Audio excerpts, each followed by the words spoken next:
قصيدة فكاهية بعنوان من لي به.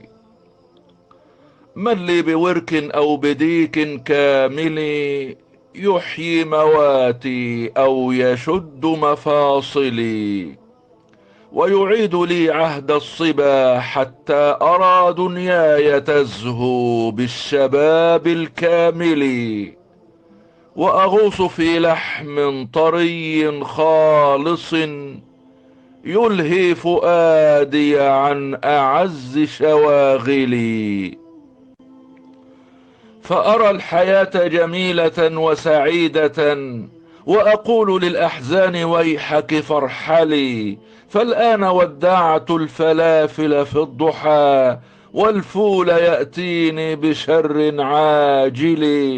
يا قومنا إن مت شبعانا فلا تترحموا يوما ولا تبكوا علي، فلقد شبعت من الحياة فكبروا، من مات شبعانا فليس براحلي.